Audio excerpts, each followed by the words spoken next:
أعوذ بالله من الشيطان الرجيم بسم الله الرحمن الرحيم সূরা আত-তাকাসুর আয়াত নম্বর 1। ভুলিয়ে দিয়েছে তোমাদেরকে আধিপত্যর প্রতিযোগিতা। আয়াত নম্বর 2, যেই পর্যন্ত তোমরা জিয়ারত করবে কবর।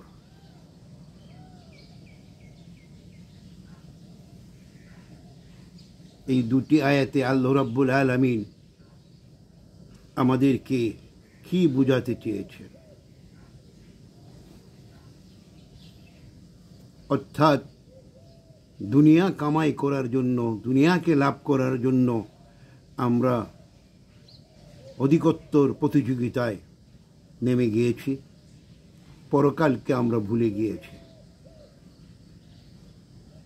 অর্থাৎ তোমাদের কাছে মৃত্যু আসা পর্যন্ত তোমরা দুনিয়ার প্রতিযোগিতায় মত্ত থাকবে। এই জন্যই বলা হয়েছে যে পর্যন্ত তোমরা জিয়ারত করবে কবর, কবর জিয়ারত করার আগ পর্যন্ত তোমরা দুনিয়ার দিকে এইভাবে ধাপিত হইতে থাকবে।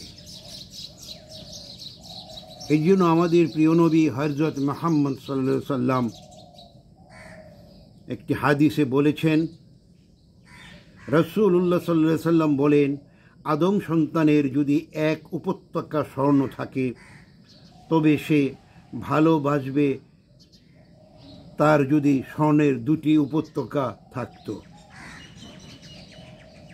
মাটি ছাড়া আর কিছুই কখনো তার মুখ ভরতে পারবে না। আর যে তওবা করবে আল্লাহ তার তওবা কবুল করবে। বুখারী শরীফে হাদিসটি আসছে। অর্থাৎ যতক্ষণ পর্যন্ত আমি কবর দেশে না যাই ততক্ষণ পর্যন্ত দুনিয়া কামাই করার আকাঙ্ক্ষা আমার মন থেকে শেষ হচ্ছে না। তাই নবী করিম সাল্লাল্লাহু আলাইহি সাল্লাম বলছেন, তোমরা অল্পতে তুষ্ট থাকো এবং দুনিয়ার সাথে সাথে তোমরা পরকালের চিন্তাও করো, আল্লাহকে ভয় করো, আল্লাহর ইবাদত করো, আল্লাহর অনুগত্য করো, নবীজির অনুগত্য করো।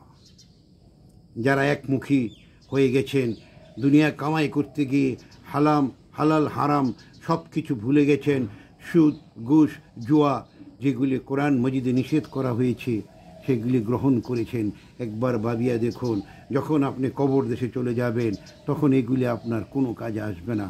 তখন আপনার সাথে থাকতে হবে আপনার সহিশুদ্ধ আমল। নবী করিম সাল্লাল্লাহু আলাইহি সাল্লাম যেটা যেভাবে শিখিয়েছেন ঠিক সেটা সেইভাবেই আমাদের করতে হবে, নতুবা আল্লাহ কবুল করবেন না। আসুন সবাই মিলে সহিশুদ্ধ আমল করি, পরকালে নাজাতের চেষ্টা করি। ধন্যবাদ সবাই।